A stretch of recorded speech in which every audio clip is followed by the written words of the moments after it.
बेलापूर श्रीरामपूर तालुक्यातील बेलापूर बुद्रुक व परिसरात काल 19 सप्टेंबर 2025 रोजी झालेल्या परतीच्या पावसाने शेतकऱ्यांसह अनेकांची नुकसान झाले आहे।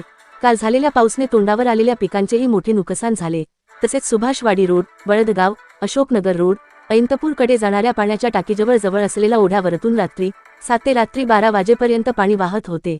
या ओढ्यावरून पाणी वाहत असताना सुभाषवाडी, नवले वस्ती, बंगाळ वस्ती, वळदगाव, अशोकनगर कडे जाणाऱ्या नागरिकांचे मोठे हाल झाले। कारण की काल झालेल्या या पावसामुळे पाण्याच्या टाकीजवळ असलेल्या ओढ्यावरून मोठ्या प्रमाणात पाणी वाहत होते। यामुळे बंगाल वस्ती, नवले वस्ती, वळदगाव जाणाऱ्या नागरिकांचा संपर्क तुटला होता। बंगाळ वस्ती, नवले वस्ती राहणाऱ्या नागरिकांना सुभाषवाडी रोडवरून यावा लागले, तर वळदगाव हद्दीत राहणाऱ्या नागरिकांना भोसले वस्तीवरून जावा लागले। या लांबच्या पट्ट्यात प्रवास करताना नागरिकांना जीव मुठीत धरून प्रवास करावा लागला पूर्णविराम। कारण की रात्रीचा प्रवास आणि वरून पाऊस, त्यात बिबट्याची भीती, त्यामुळे नागरिकांना पाणीच्या टाकीजवळ असलेल्या ओढ्यावरतून पाणी वाहत असल्याने या परिसरातील राहणाऱ्या नागरिकांना येणे जाणे बंद झाले होते पूर्णविराम।